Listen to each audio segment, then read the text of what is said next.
My baby dolls, we are all back again. Another great episode of Genesis is going to be coming up for you at home or in the car or at work or on a computer, because these days you can listen to Genesis anywhere. iTunes, you can get it on YouTube where it's stored. As always, I am your host, Ian Kahanowitz, and today we got a great show. We got probably the second cousin, although everyone calls him Uncle Charlie, of Charlie O, who, of course, Charley Finley, who pretty much owned and ran the Oakland A's for about 20 years. And we have his cousin, Nancy Finley, who was the daughter of Carl Finley, who pretty much ran the office. He was pretty much the executive inside the office under Charlie. And we're going to talk about Kansas City. We're going to talk about the Oakland A's. We're going to talk about World Championships. We're going to talk about Bowie Kuhn as commissioner. We're going to talk about a lot of things here. And how... Not minority owner in the beginning. And he was a minority owner.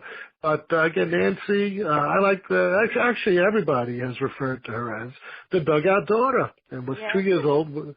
Yeah, you were 2 years old when your father joined his cousin Charlie to run the A's, and she grew up with the team. And you see that's the period that I missed out on, Nancy. You grew up right with the Grateful Dead and all this swinging 60s and became the swinging A's, and family, and they still live in California. Welcome to the show, Nancy. And I just live out here. I'm still straggling. I came out here because of the A's, and I'm still here. Well, that's 1968. So. No, I came out in 70. I came out in 70 when you were born. Well, when I was born, see, you see all the big shots. They go. And you were what? 13 years old, 12 years old. 12, and I lived in the Coliseum practically. Yeah, I know. Yeah, it's all in your book. We're here today to talk with Nancy about Finley ball.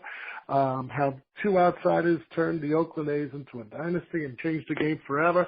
Let me ask you, let's start the show with this. Why 35 years after Charlie sold the team did you decide to write your memoirs on it? I decided to write a few years after Dad passed, which was Dad passed in 2002, and I was devastated. He was everything to me. I'm an only child. He had sole custody.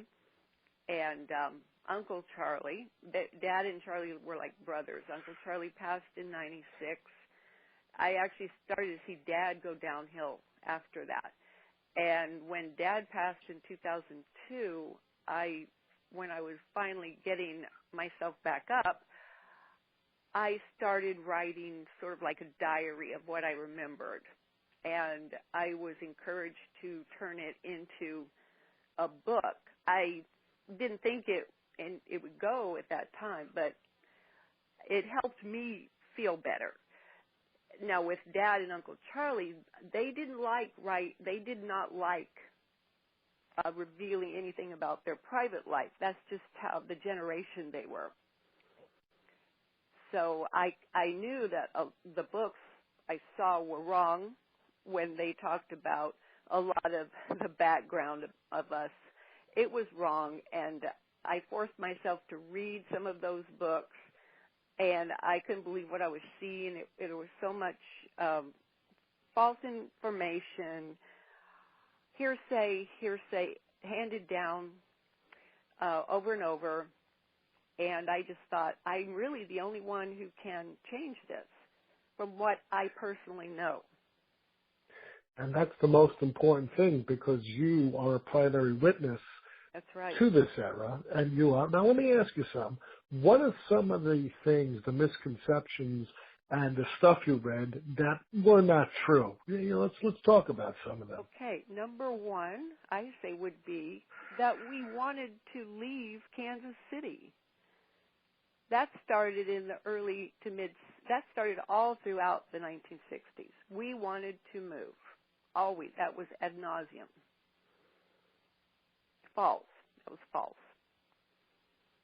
And then what was the real reason why you ended up leaving Kansas City? We were chased out. We were chased out because when we, at the last city, backdoor meeting in '67, Dad said their lease had been raised to over $1 million a year, yet the chiefs had remained at $1 a year. They were hoping to receive the same $1 a year that the chiefs were receiving. And instead, the lease was raised to an amount they could not have afforded. They had to leave. They didn't think they had to leave. I remember Dad saying they walked in thinking that they were going to be able to stay. So they had to hustle and call around and find out who had a ready stadium. And they were hoping Dallas-Fort Worth would be ready, but it wasn't. So and Dallas was where you came from, if I recall. Exactly, and it was closer. It was the proximity from Kansas City and then Chicago. You know, it was all doable. The only place that had a ready to move into, furnished, I'd say, that's how I compare it to an apartment, was Oakland. And people have to remember, people used to say, oh, he wanted to move to Atlanta, St. Louis. It's not where he wanted. It's where Dad was willing to be. Because wherever they moved, Dad would be there physically, running everything. So Dad didn't jump up and down over the idea of moving 2,000 miles away, but that's what we had to do. We had to, or go into debt. So I remember Dad saying it was very tough to get employees to follow. No one wanted to move that far. And let me ask you this, Charley was in the insurance business prior. And during. That's how he made the big money. Yeah, and, he traveled. He networked. He traveled, and he knew how to market himself. Let's talk about your dad a little bit, because tomorrow is March 30th, and again, it is the 15th anniversary of the passing of Carl Finley. Let's talk about what he did prior to Kansas City and his role with his cousin Charley. Dad was a Dallas, Texas high school principal when Uncle Charley bought the team, and it was Dad and my granddad, Uncle Charley's uncle. They acted more like each other. The family was always talking on the phone with each other, and my granddad and Uncle Charley probably talked much more about what was happening. Uncle Charley would call Granddad and tell him the latest, and he would tell Dad. And Dad's goal was to move up to the superintendent level in the state of Texas for education. Dad had attended SMU Law School because his dad wouldn't stop mentioning it, that he wanted Dad to be a lawyer. But Dad did it, but then he went back to education. That was his true love. So Dad had his master's in journalism. He was in his high school, and after Charley was beat up, the mid part of '61 was when things came to a head with the newspaper. And Charley had put $500,000 of his own money into renovating that stadium, which also shows he wasn't going to move. But things came to a head. Charley revealed that the Star editor, sports editor, had expected to stay on the payroll like he did the previous owner, and Charley refused to keep him on the payroll. And the same went for his writer, sports writer. So that's when the negative press started. There was never any negative press about the previous owner. That was Arnold Johnson, Right, and he had also mentioned. Simon Johnson, and you're talking about Ernie Mel. Now, I want to go back because you just picked up on something which is all related to this coming to a head in 1961. They were the ones who ran Kansas City before Charlie and your dad got in, okay? They ran Now, what people don't understand is, and you're going to explain it, is that pretty much there was collusion between Johnson, Mel, and the New York Yankees. Why don't you explain? Yes, Johnson apparently owned a percentage with the Yankees in their stadium or the organization, one of those. He had an interest. But he knew Mel. They even looked for property together back in '54 on where to build the stadium. And he was the money Mel used to bring the team to town, the Philadelphia Athletics. So actually, Johnson was never in town. He was also a Kansas City businessman. So who ran the team? It was Mel really running the team. If you look at who was in it, Park Carroll, who had been a Kansas City writer, was the GM in '58 or '59. Who was running that team? So this is something that Uncle Charlie did not know when he walked into that auction, when he was part of the auction. He didn't look into the politics. Ernie Mel was there representing a group of Kansas City businessmen who backed him to place a bid. And Charlie came in with the winning bid. And Ernie Mel walked up to him and shook his hand after Mel lost. And then Mel right away recommended Frank Lane as the general manager. Uncle Charlie accepted. He wanted to get off on the right foot, he thought. So I'm looking back thinking it was a recommendation by Mel, and we know what happened with Frank Lane. Yeah, I mean, and why don't you explain what happened with Frank Lane?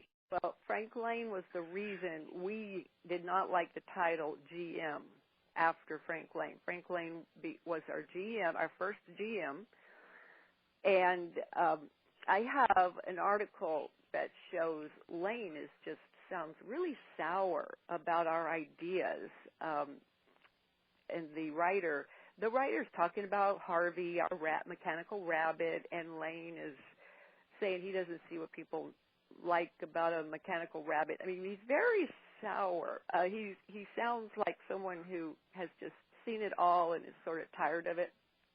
But Frank Lane was told no more trades to the Yankees.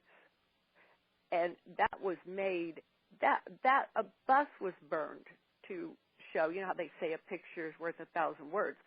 Well, we burned a bus in the field to show no more trades to the Yankees, at least the first year, because of what had happened. All the good players had been traded to the Yankees in the 50s. What does Frank Lane do? He trades to the Yankees without telling Uncle Charlie. He says he'll trade to anyone he wants to. And apparently, this is what I heard from my grandfather. Uncle Charlie was complaining a lot about what he was hearing from other players about Frank Lane and how it seemed like Frank Lane was trying to stir things up. Frank Lane wanted Joe Gordon fired, who worked with us. So finally, after too many trades to the Yankees, Charlie fired Frank Lane. It was about July or August, '61. And that's when things came to a head, because Frank Lane went to Ernie Mel, his friend, and said he knew Finley was thinking about moving the team. I cannot imagine that being any story where you say someone's just thinking about something. But it was meant to stir things up. And I'm sorry, go ahead, Nancy. No, that's okay. I'm just Anyway, go Now, ahead. I always try to give my guests, time and stuff. But let me ask you, your dad and Charley literally had to rebuild not only the but the days, literally getting rid of their John McGraw told them, you're a bunch of white elephants back in the early 1900s. Oh yeah. Oh yeah. I mean, I have stationery with the elephant we had that we used up through 65, and so we can say we had two mascots during our ownership, which I never even remembered the elephant. I just know we had it because it was on our stationery that we inherited. But I look at when Uncle Charley went to Dad, he was battered, and this was November '61, and he was flying to Dallas, meeting Dad for dinner, and asking his dad's opinion, and also talking to my grandfather, and it was Granddad who also encouraged Dad to help, to leave what Dad was doing and help Charley. But probably between November '61 and April '62, every weekend Charley would have comp tickets waiting at Love Field Airport for Dad to fly to Kansas City on a Friday night and return on a Sunday night. And everything paid for, help me run the team, see how I do it. And it was enticing because while Dad was there, I can just imagine what was in front of him. I mean, Charley would say, he had him at his hip.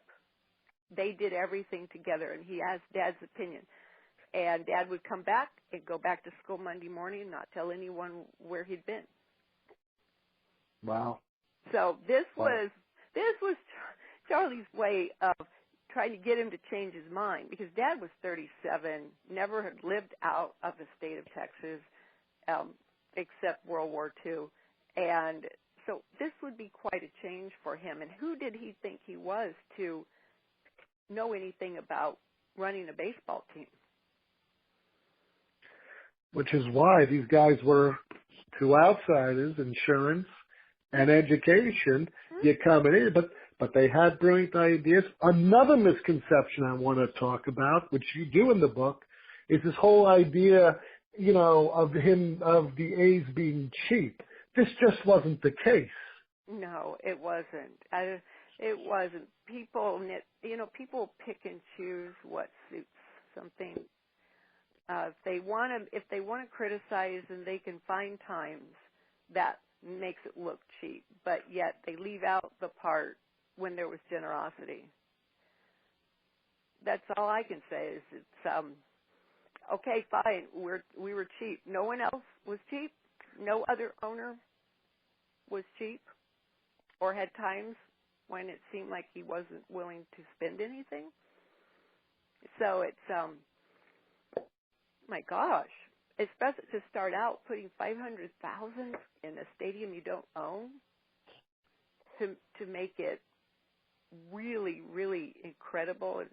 I have by the way, I have a Suburban Kansas City article probably no one has seen from '63, and it says that to read the Star, one would think that the stadium is a slum area. And it says, not so. I drove by, and it's gorgeous. And he says, I encourage all of you to take a drive out to the Kansas City Stadium and see for yourself. So that's interesting that this suburb of Kansas City was going by what the article said coming out of Kansas City, but he saw for himself. It wasn't as bad as it was being made to sound. So we had the Star fighting us. When we had the Beatles, the Star refused to promote it. They wouldn't take our money for ads to promote it. And then they laughed that it was the only Beatles performance that wasn't a sellout. And the proceeds were going to go to a children's hospital. And Charley paid $150,000, which was unprecedented in that day, because the Beatles, who are my favorite group, I have over 250 albums around the world, and there's only 14 that have been made, and I spent my life collecting the Beatles. But Charley himself, he was a master showman, and he put on a Beatle wig himself. Yes, Because he saw the future. Yes, I hear the Kansas City Sports Hall of Fame has a picture of our Beatles ticket, but yet then I read, someone sent me an article in 2005 from the Star that said no one bought tickets. What? I mean, to make that blanket statement, yes, people bought tickets. I was there, quarantined. I had an illness, but I could hear women screaming. Yeah, I mean, it's just that, I think, what I think? I think Charley, it's funny because when Charley came in with your dad in 61, here you have the ultimate person in sales. You have this rich, wonderful personality that's going to make baseball fresh again. We're not going to have those drab outfits that the Yankees and every other team are wearing. We are going to have color. Now, let's get into the color thing. Mm-hmm. He had a genetic disease, Charley. Mm-hmm. Go ahead. Talk about that. Synesthesia, like anesthesia with S-Y-N in front.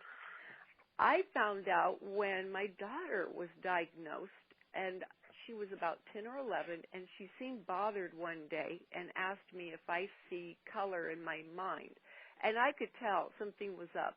So when Googling mind and color, that syndrome came up. And I found an expert on it and started reading books. There's someone named Dr. Richard Siddewick who has it, and he writes books. One is If It's Tuesday, It's Blue. I mean, it's where people have an extra sense, and it evolves around color. Sometimes it's music. With our daughter, with the number 2, she always sees green. She always sees a medium green. With 5, it's always black. She'll ask me what Uncle Charley did with colors, and I'll tell her, and she'll say, that makes perfect sense to me, and I'll think, well, please explain it to me then. It's funny because she is so comfortable with the colors he used, and she looks like she's understanding the language, and it's above my head. One color he did not use was purple, and again, Taylor will say, I understand that. It's a way that they communicate with her. Also, the number white is 1. One is always white, always. And when she was really little, she learned the piano by coloring the notes in her book. And that was before we knew about the diagnosis. Thinking back on it, I remembered whenever we won, Uncle Charley would say he wanted the colors deeper. And he would get, when he was excited. So I look back at what colors he used when he renovated the stadium, and I remember my mom asking, why did he do that? It was aqua, gold, fluorescent pink, all these colors. Most people would not think to do that, but in his mind, he's seeing something else. And I really think that he saw something when he watched the games or listened on the radio. He could see ahead, a little bit ahead, and knew what was needed to win. I don't know how to put that in words yet, but I think it's sort of the opposite of stats. Even though stats are important, there's a sensory going on that helped him know what was needed on the field to win, who should be where. I mean, just that people say he micromanaged, but I think it was necessary because he could see what was needed. And of course, he built. I was going to say he wanted bases different colors, but that didn't. He wanted the ball a different color. Yeah. Oh, yes. For yes. And then after he retired and wanted to have a football, he started marketing a football, and it had bright yellow stripes from one end to the other. And he wanted the orange baseball for Major League Baseball, so it could look better. Also, very important for his marketing, along with the color line, and I think you had an electrical rabbit. I think at the Harvey started in '61. What was Harvey doing? Harvey would come up out of the ground. You could not tell where Harvey was. It was AstroTurf on top. He would come up out of the ground when we needed baseballs and go around. His eyes would light up red, and he would provide fresh baseballs. Now, I have heard some visiting teams almost had a heart attack when they didn't expect Harvey to come up out of the ground. People got to know Harvey after a while, but in the beginning it was quite scary for some players who were very surprised and knocked over on the ground just by thinking of this thing coming up. But George Tolman knew how to keep Harvey going. He knew everything about Harvey, our groundskeeper. Yeah, I mean, it's fascinating. Just think, it pops up, gives the umpire a new fresh ball. I mean, because again, at the time, baseball was hurting. And again, you have a new medium. You got color TV coming in. And here you go, Charlie O with that genetic disorder where he sees colors, changes the Oakland A's to gold, yellow, and white. Yes, and Harvey comes up and they play, I think, the Easter Bunny song. And Harvey is after that, from that Jimmy Stewart movie. That's where the name came from. Sort of like, I guess, you think, did I just see that? You know.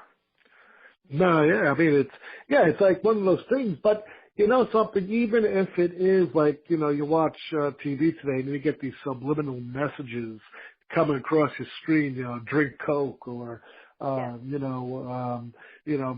T-Mobile or Verizon.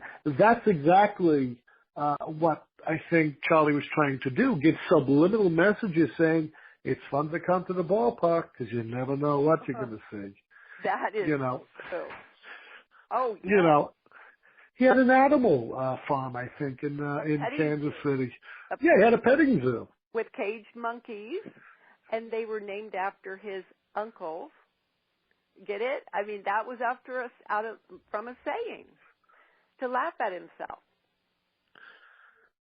It's so fascinating. And plus, of course, we can't forget Charlie O the donkey.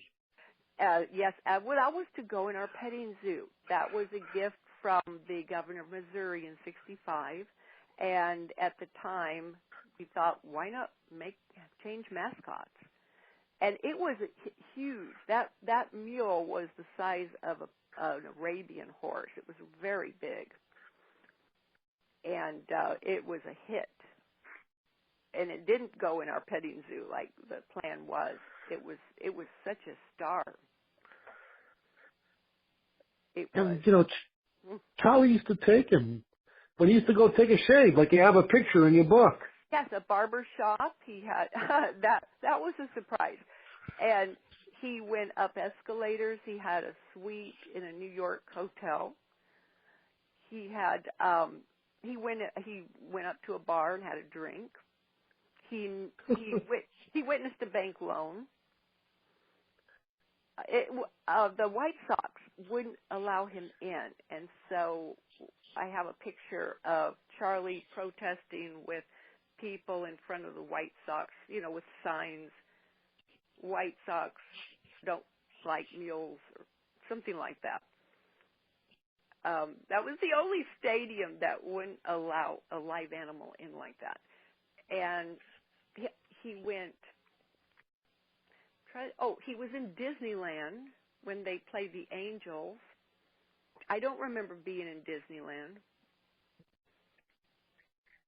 But I have a picture of Uncle Charlie with Charlie in Disneyland. That's funny. Yeah. That's funny. Also, but in all the marketing stuff, with all the dressing, he was able to put together a stellar team that would end up to go winning 5 straight American League pennants, 3 World Series. And again, how did Charlie and your father put together a team featuring Reggie Jackson, Catfish Hunter, Vida Blue, Raleigh Fingers, Bert Campaneris, Joe Rudy, Sal Bando? By the way, were you at the 50th anniversary reunion last fall with the Oakland A's? Last fall. Yeah, they had a huge reunion. Do you know who Jimmy Driscoll is? He played for the A's in '69. You mean in 2008? No, 2016. About 6 months ago, they had a 50th reunion. No, I thought that was going to be in 2018. And they had that's probably for Oakland, but the 50th, yeah, there was a 50th reunion. In fact, I've had Jimmy on my show. He's coming back next week because we talk about the unions against Bowie Kuhn, and we'll get into Kuhn soon and your view on things. Yeah, but they had a 1981 event, and I asked someone wanted me to ask about a book signing at the stadium, although it didn't matter to me. I just wanted to be at the event because we built the team that created 81, and I wasn't invited. Yep.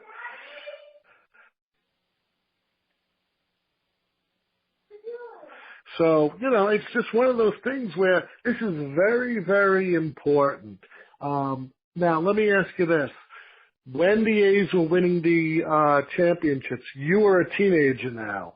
What was going on in the front office with Charlie, and what was going on with the team during these 3 actually turbulent years? Well, Charlie was still in Chicago most of the time. I don't remember him sitting in his Oakland office just working because he was back in Chicago, but he was on the phone daily to Dad. And he came in for business meetings with Dad, and he met with people Dad thought he should meet with. But, yes, my family came in for the championships, and that was like a reunion. It was wonderful. And I helped with the World Series and playoff tickets in a private place. It was just wonderful that we made it to. I mean, I could tell that Dad and Charlie were walking on air and pinching themselves and hoping that it could stay. It was amazing. Now, during... Go ahead.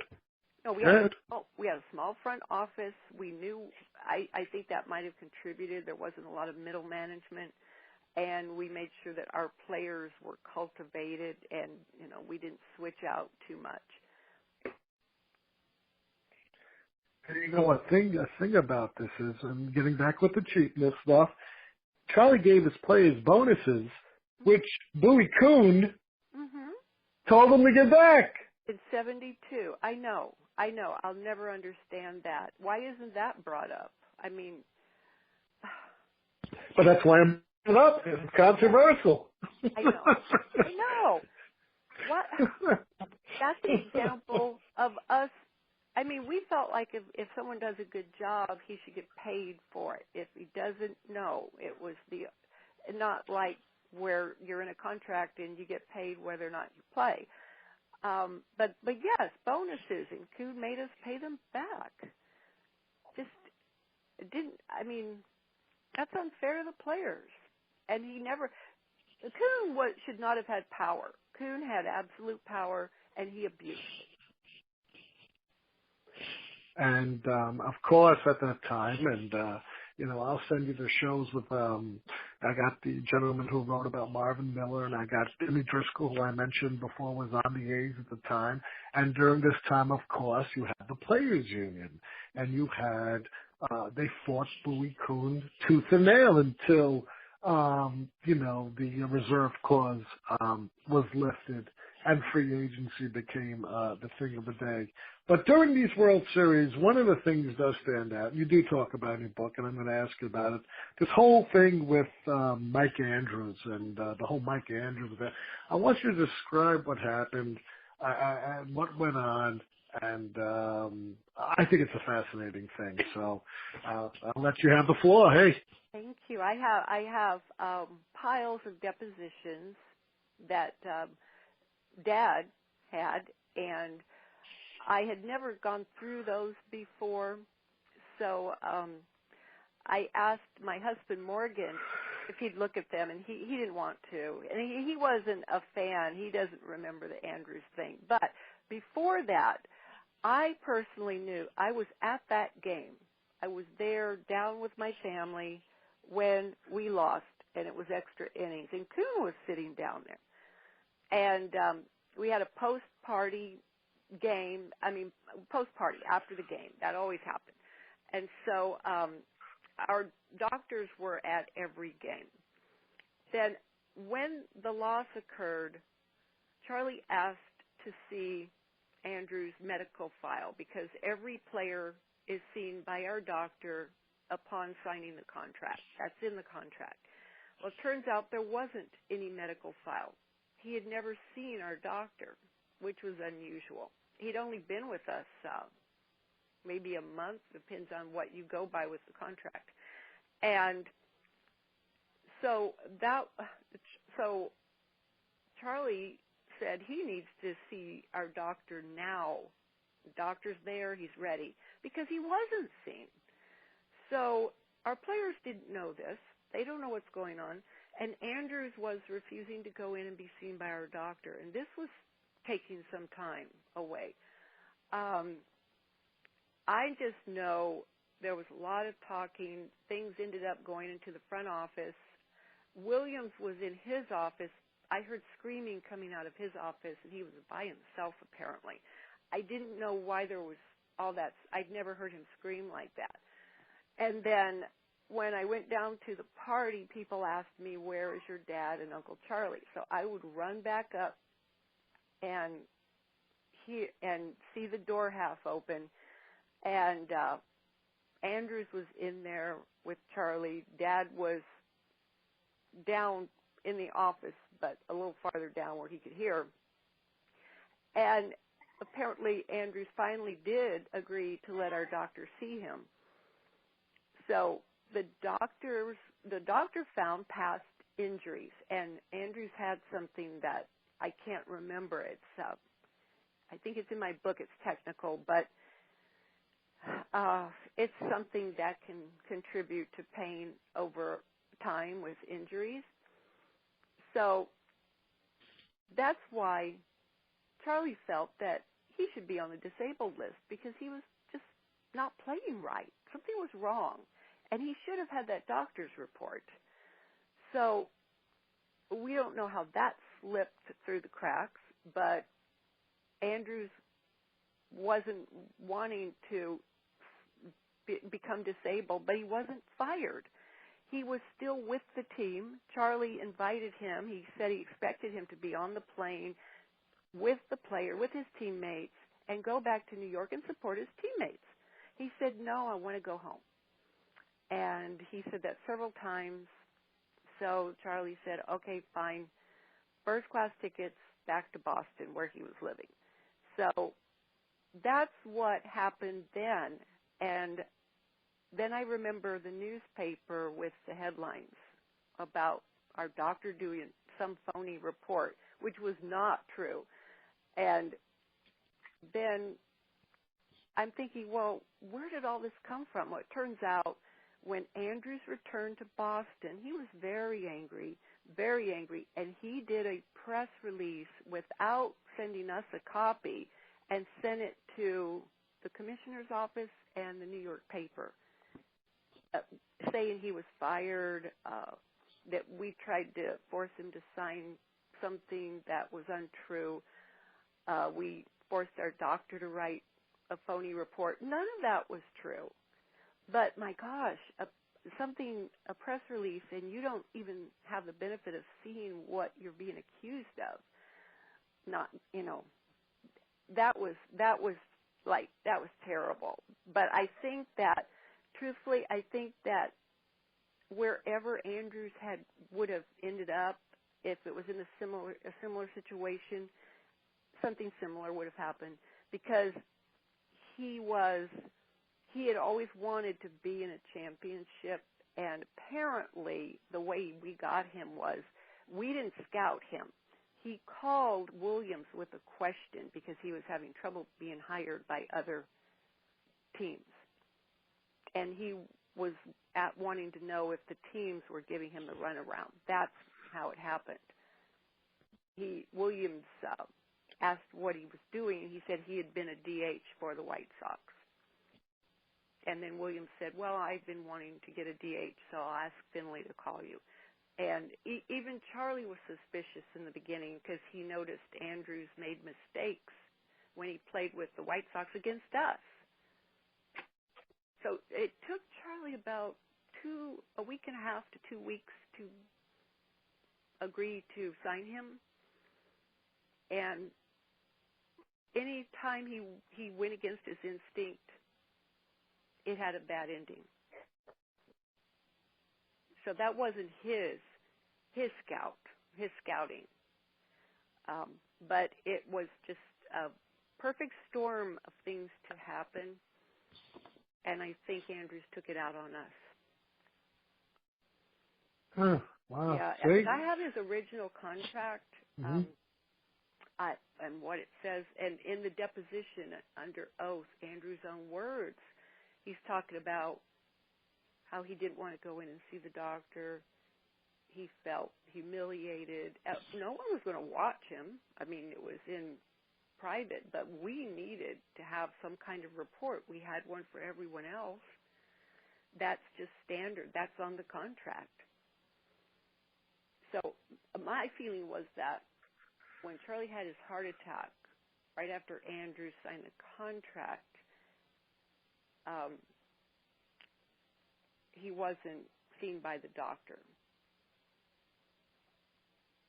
It's just standard for the player to report to the team doctor in the beginning. Just standard. So Wow. What a story. Yeah, that night made it so we asked, can we see the doctor file? No file. So that one thing led to another. And then apparently I heard Dad say Andrews had said he would sign if we'd give him 74, and we wouldn't do that. But, yeah, he was only supposed to be with us through the end of 73. Now let me ask you this. Dick Williams, great manager, did great jobs in 72, 73, 72 without Reggie. Reggie was injured, I think, for the 71. Mm-hmm. Yeah, for the run, but now in 73, you're getting some kind of,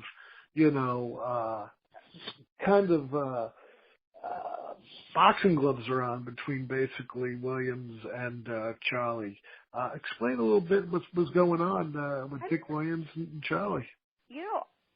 Actually, of all the managers, Charley told Dad this. He felt he had become friendly. He felt Williams was a friend, and he never really had that with a manager, and that went against what he believed in. He didn't think you should be too friendly with your employees, and he confessed that to Dad, that he felt like he and Williams were friends, and it was awkward, so he needed Dad to be in the position of the boss.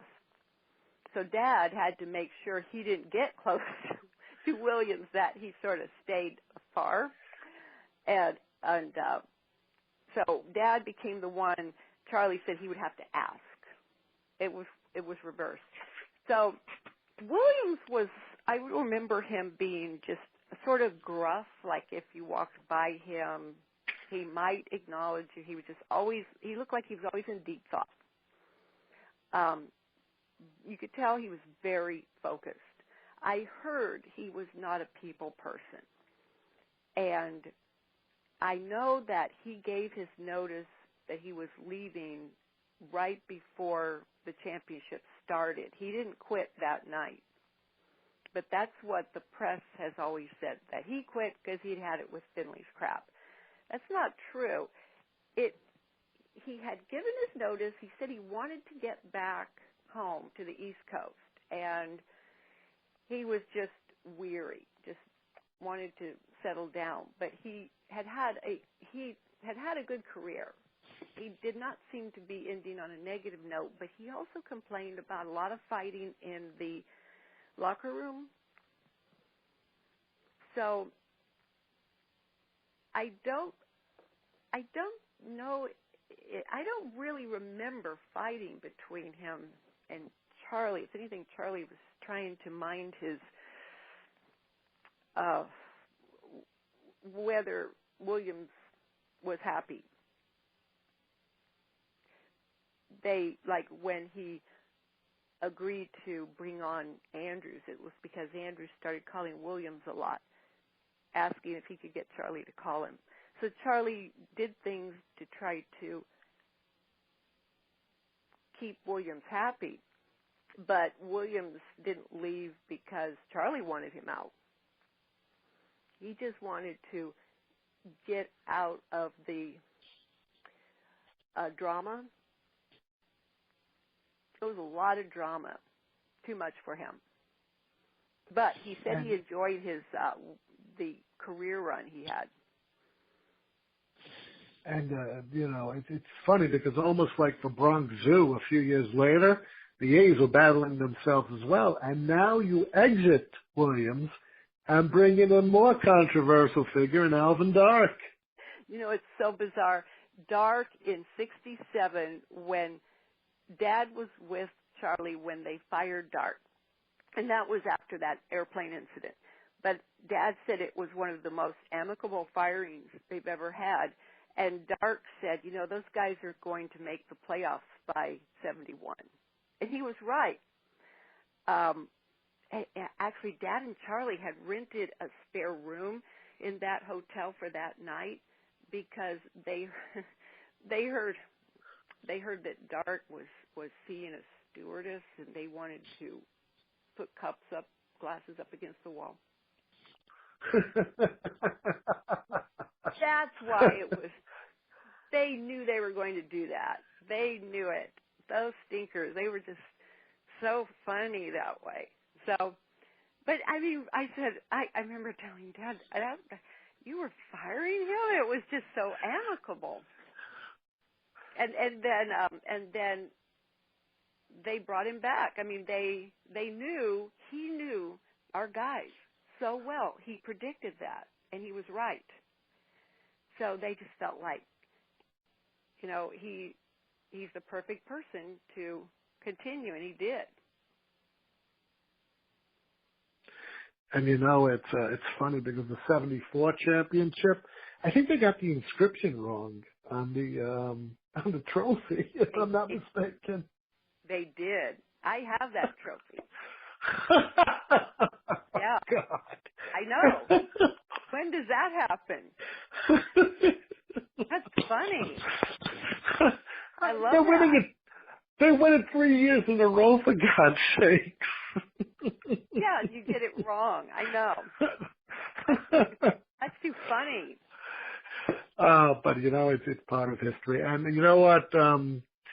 I'd like to talk a little bit about Bowie Kuhn. A lot of people know who have listened to my show that I don't think he was a good commissioner.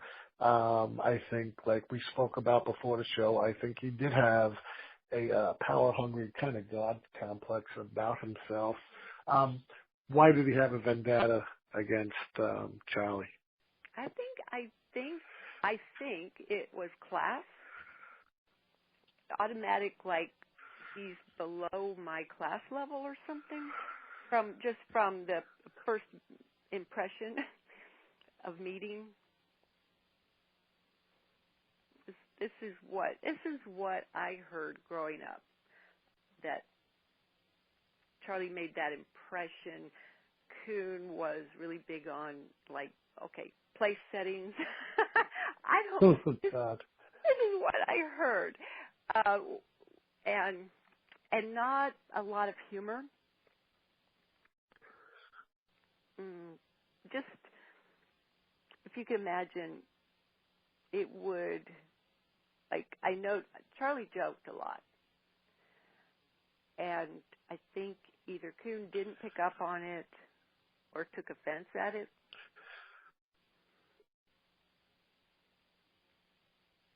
So not the two would not, if they were classmates, they would not get along. I'll put it that way. You know, it's if I was there, I'd be like, because I'm, you know, everyone always tells me, look, Ian, you know, you're very educated, and you know, and you know a lot, you're well read, and you have all these degrees. But when it comes to class, I'm more like Charley, man. I'm more like a show person, you know, and because, you know, I'm animated. And so even my wife, you know, I live in a very small town, and I hail from New York City, and they're like, you know, Ian, you know, you're not very classy. And I said, I'm not classy. I never wanted to be classy. I'm classic. I'm a classic case of something, just like Charley. But, you know, yeah, I love it because I could just see Charley and your dad, you know, with the cups like up against the wall. You see, I'd be actually screaming in there. What the hell's going on in there? I had someone said once that who made a comment like, who names a meal after himself? You know, something like, I mean, who does that? How would you, I mean, it's funny. It's meant to be humorous. I would have appreciated I did appreciate Charley for the most part, growing up and seeing and having my baseball cards. Probably the first time I recognized the World Series was the 75 World Series, where I live up now. But I do have my cards when the A's beat the Dodgers. That's my first recollection. Only did with my baseball cards. You know, I was, 4 years old. Now, the question is, Finley has to break up the club, and he does it piece by piece. However, again, you got Bowie Kuhn trying to stop him. Why? Why shouldn't we be able to do that? I know. He's in our face. He was in our face. It felt like we were sparring with him, and he was the one being the aggressor. Oh gosh. Oh my gosh. I remember at spring training once, Charley wanted to introduce orange baseball, and Kuhn was there. And Charley wanted one of the announcers to say, we are going to use Finley orange baseball. And Kuhn went over to the announcer and said, you know, I know what's happening. You don't have to do it. What was that? What was that all about? Yeah, I mean, that's like stirring something up. Why? Yeah, it's just like we mentioned before. I think he had a personal vendetta against your uncle, my cousin. But it hurt baseball because Kuhn was so stubborn and so it hurt too. Yeah, I mean it trickled down to me. It did. I mean, it literally did. And then out of all this craziness,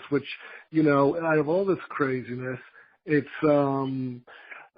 he hires Billy Martin, who managed the Yankees to 3 straight World Series, and you got conflicting personalities right there. And what happened with that? Dad hired Martin at the 79 owners meeting, and Billy came in, and Billy was great, and our roster was going up because Charley and Dad started rebuilding at the end of 77. That was their goal, but to keep it under wraps this time. Or you can imagine Coon hearing that. So they were rebuilding, and I have the rosters, and no one knows it. We have negative press about how terrible we are, but then all of a sudden, when in 80 you can see things starting to happen, and then 81 we make it to the playoffs, but unfortunately the team had sold. Dad actually arranged that sale because of a lawsuit that happened in 79, right after the season started, and I know Coon was behind it. It was in federal court, but it was by the City of Oakland, Alameda County, and the Coliseum Board. But why file in federal court? So the causes of action were strange. It said we weren't marketing enough, and our 79 roster wasn't up to MLB standards. Okay, Ricky Henderson was on that roster. They were not up to MLB standards. I will never forget that. I just couldn't believe it because a lot of those guys went on, and they were on our 81 playoff list. So Dad thought, okay, they're trying to chase us out or do something. We had that thrown out in a summary judgment just about 4 months later. It just made a very small piece in the paper, but we shouldn't have had to do that. Dad was worried that there was so much hatred against Charley. He didn't think it was the Finley name in general, that he asked a friend in town if he knew someone, and he found the Haas family. So that's what happened. And then Dad was asked to stay as a VP mentor because Dad knew how to run everything. And I think Billy wanted to go one way, and the new ownership wanted to recreate something their own way. And Billy ended up back with the Yankees, where he was happy at that time because that was an ownership he knew well. Billy stayed really good friends with Dad. He was always a loyal friend. He hated to leave. And I think that what with Coon, going back to Coon said we should never have moved to Oakland. He was one of the ones saying Oakland would be a terrible place. People who predicted that and then saw how well we did, never turned around and said they apologized. They were wrong. I think that was something else that bothered Coon. And it was just constant. I can't believe we went as far as we did with everything in our way. We made it to the playoffs in 75, and then we were second place in 76. So I just couldn't believe it. With everything we had to fight against. So the fact that we did rebuild in the late 70s and make it in 81, I could see us having a repeat of the 70s if we had kept the team and it was still Charley and Dad. So that's, it was just, it felt like shadow boxing sometimes. But we actually had an actual person there. And Nancy, this has been a great interview. You've given us so much. You have given us. I'm sorry for interrupting you. I just didn't know where to interject. I'm very sorry. I let my guests just go on. Thank you, though. Thank you for letting me talk. And anytime, I have my sources on Andrews, and I've always been told whatever is said under oath, one is what one should believe. And I have his statements under oath. And then, and where can we find your book besides Amazon? It's at Barnes & Noble, Costco, and it's supposed to be in many independent bookstores. Just call in advance. There's an audio edition also at Barnes & Noble. Hey, it's a fantastic read. I read it last year. I revisited it last weekend again to familiarize myself so I could get ready for the show. I hope I did okay. You did it. I have extra. I intend to put in an expanded edition that like half. There's half that wasn't in. So there. I can't wait. Oh, just keep my listeners guessing, because the more they guess, the more they're going to go out and buy the book. You'll send the book to me, but we'll talk up into that. If you need help, I always say helping you write stuff, trying to get Charley and your dad into the Hall of Fame. I've written letters for Jenny Paul, who was Gay Paul's daughter, to Cincinnati. To try to even get them. Yeah, I mean, I know your relationship with the current owners of the A's. Mm-hmm. Complicated, but we'll get to that. A lot of owners. It's huge. I mean, well, why isn't there one thing in the stadium mentioning Charley and your dad? I know. It totally astounds the mind. But again, this is a great read. You heard it from a primary source. It debunks a lot of myths we had on the show today. Hold the line. Because a lot of people just hang up on me after I end the show. But the folks, we had a great time today. We had Nancy Finley. We talked about very important times in baseball. This was a very important show on Genesis. Go out, go get Finley Ball. It's definitely worth the read. I'm in for Marc Weiss, who is, again, on assignment, but, again, he has a real job in New York City, and I get to do this at my leisure. For Marc Weiss, and, of course, for our wonderful guest today, Nancy Finley, and in the immortal words of Edward R. Murrow. Good night, folks. Good luck. We'll see you next time.